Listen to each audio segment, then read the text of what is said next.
നമസ്കാരം. ഞാൻ ഡോക്ടർ നിസാമുദ്ദീൻ, തിരുവനന്തപുരം നവജീവൻ പ്രകൃതി ചികിത്സാലയത്തിലെ ചീഫ് ഫിസിഷ്യനാണ്. ഇന്ന് പറയാൻ പോകുന്ന സബ്ജക്റ്റ് വ്യാപകമായി ഇന്ന് പ്രചരിച്ചു കൊണ്ടിരിക്കുന്ന അൽഫാമിനെ കുറിച്ചിട്ടാണ്. നമ്മുടെ ഒരു സിനിമാ സീരിയൽ താരം സുധീർ എന്ന് പറയുന്ന ആൾ അൽഫാം കഴിച്ചിട്ടാണ് ക്യാൻസർ ഉണ്ടായത് എന്ന് പറഞ്ഞതിൻ്റെ അടിസ്ഥാനത്തിൽ അതിനെ അനുകൂലിച്ചും പ്രതികൂലിച്ചും സോഷ്യൽ മീഡിയയിൽ വ്യാപകമായ ഒരു ടോക്കാണ് നടന്നുകൊണ്ടിരിക്കുന്നത് എന്ന് മനസ്സിലാക്കുക. ശരിക്കും അൽഫാം ക്യാൻസർകാരിയാണോ എന്നത് നമ്മൾ പരിശോധിക്കേണ്ട ഒരു വിഷയമാണ്. ശരിക്കും ക്യാൻസർ എന്താണ് എന്ന് നമ്മൾ മനസ്സിലാക്കേണ്ടതുണ്ട്. ക്യാൻസർ എന്ന് പറയുന്നത് രണ്ട് രീതിയിലാണ് ക്യാൻസർ നമ്മുടെ ശരീരത്തെ എഫക്റ്റ് ചെയ്യുന്നത്. ഒന്ന്, അനിയന്ത്രിതമായ അളവിൽ കോശവിഭജനം സാധ്യമാകുന്നതാണ് ക്യാൻസർ എന്ന് പറയുന്നത്.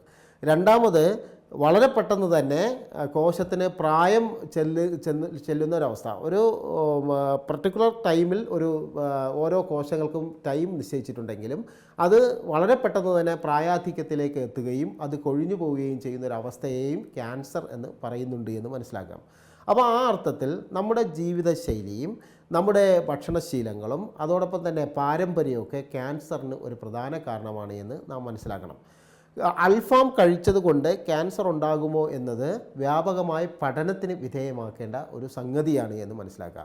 എന്നിരുന്നാലും സ്ഥിരമായി അൽഫാം കഴിക്കുന്നത് ഒരു പക്ഷേ ക്യാൻസറിന് കാരണമാണ് എന്ന് കൃത്യമായി നമുക്ക് പറയാൻ സാധിക്കും. എന്തുകൊണ്ട് എന്ന് ചോദിച്ചു കഴിഞ്ഞാൽ, അൽഫാം ശരിക്കും തീയിൽ വെച്ചിട്ട് ചൂടാക്കി എടുക്കുന്ന അല്ലെങ്കിൽ ചുട്ടെടുക്കുന്ന ഒരു ഭക്ഷണ പദാർത്ഥമാണ് എന്ന് നമ്മൾ മനസ്സിലാക്കണം.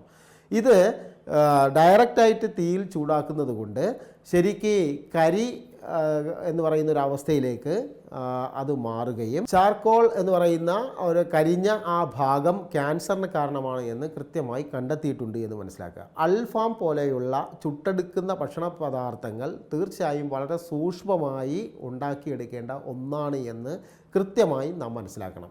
പക്ഷേ നമ്മുടെ ഹോട്ടലുകളിൽ പലപ്പോഴും ബംഗാളികളെ പോലെയുള്ള വളരെ കൃത്യമായ ആലോചനകളോ കാര്യബോധമോ ഇല്ലാത്ത ആളുകളാണ് അൽഫാം പോലെയുള്ള ഭക്ഷണ പദാർത്ഥങ്ങൾ ഉണ്ടാക്കുന്നത് എന്ന് നമ്മൾ മനസ്സിലാക്കണം. അപ്പോൾ അതുകൊണ്ട് അൽഫാം പോലെയുള്ള ഭക്ഷണ സാധനങ്ങൾ കൃത്യമായി വളരെ വ്യവസ്ഥാപിതമായും സൂക്ഷ്മമായും ഉണ്ടാക്കിയെടുക്കേണ്ട ഒരു സാധനമാണെങ്കിൽ ഇതിനെ കൃത്യമായ അളവോ സൂക്ഷ്മതയോ ഇല്ലാതെ ഉണ്ടാക്കുന്നത് കാരണമായി ചാർക്കോൾ എന്ന് പറയുന്ന കരിയിൽ നിന്നും ചാർക്കോൾ എന്ന് പറയുന്ന അവസ്ഥ മാംസം കരിഞ്ഞു പോകുന്നൊരവസ്ഥയൊക്കെ സ്വാഭാവികമായിട്ടുണ്ടാകും. ഇത് നിരന്തരമായ ഭക്ഷണശീലങ്ങളിലേക്ക് മാറിയാൽ, അൽഫാം പോലെയുള്ള ഭക്ഷണ സാധനങ്ങൾ നിരന്തരമായി നമ്മൾ ഭക്ഷണത്തിൽ ഉൾപ്പെടുത്തിയാൽ തീർച്ചയായും അത് ക്യാൻസറിന് കാരണം തന്നെയാണ് എന്ന് നമ്മൾ മനസ്സിലാക്കണം. അപ്പോൾ അതുകൊണ്ട് തന്നെ അതോടൊപ്പം തന്നെ അതിനകത്ത് ചേർക്കുന്ന മസാലക്കൂട്ടുകൾ, അനിയന്ത്രിതമായ അളവിൽ മസാലക്കൂട്ടുകൾ ക്യാൻസറിന് കാരണമാണ് എന്ന് പഠനങ്ങൾ തെളിയിച്ചിട്ടുണ്ട് എന്ന് നമ്മൾ മനസ്സിലാക്കുക. അപ്പോൾ അതുകൊണ്ട് തന്നെ അതിനകത്ത് ചേർക്കുന്ന മസാലക്കൂട്ടുകളും അതോടൊപ്പം തന്നെ സൂക്ഷ്മതയില്ലാതെ ഉണ്ടാക്കുന്ന രീതികളും കാരണമായി അൽഫാം നിരന്തരമായ ഭക്ഷണശീലങ്ങളിലൂടെ ക്യാൻസറിന് കാരണമാണ് എന്ന് കണ്ടെത്തിയിട്ടുണ്ട്. അമൃത് അമിതമായാലും വിഷമാണല്ലോ എന്ന് നമ്മൾ മനസ്സിലാക്കുക. അതുകൊണ്ട് തന്നെ ഇത് നിയന്ത്രണ വിധേയമായി കഴിക്കേണ്ട ഒരു സാധനമാണ്. ഇതുകൂടാതെ തന്നെ ബ്രോയിലർ ചിക്കനാണ് അതിനകത്ത് ഉപയോഗിക്കുന്നത് എന്നും നാം മനസ്സിലാക്കുക. ബ്രോയിലർ ചിക്കൻ എന്ന് പറയുന്നത് ശാസ്ത്രകാരന്മാർ പറയുന്നത് യാതൊരു അപകടവും ചെയ്യാത്തൊരു സാധനമാണ് എങ്കിലും അതിനകത്ത് ഉപയോഗിക്കുന്ന ആൻറ്റിബയോട്ടിക്കുകളും അതോടൊപ്പം തന്നെ വളർച്ചാ ഹോർമോണുകളൊക്കെ ക്യാൻസർ പോലെയുള്ള രോഗങ്ങൾക്ക് കാരണമാണ് എന്ന് തെളിയിക്കപ്പെട്ടിട്ടുണ്ട്. ഈ അടുത്ത കാലത്ത് തന്നെ അമിതമായ അളവിൽ ആൻറ്റിബയോട്ടിക്കുകൾ, ഹോർമോൺ ഇഞ്ചക്ഷനുകളൊക്കെ ശരിക്കും ബ്രോയിലർ കോഴികളിൽ കുത്തിവെക്കുന്നുണ്ട്. അത് അപകടകരമായ രീതിയിൽ ലിവറിനും കിഡ്നിക്കും ഡാമേജ് ഉണ്ടാക്കുന്നുണ്ട് എന്ന് പറയപ്പെടുന്നുണ്ട്.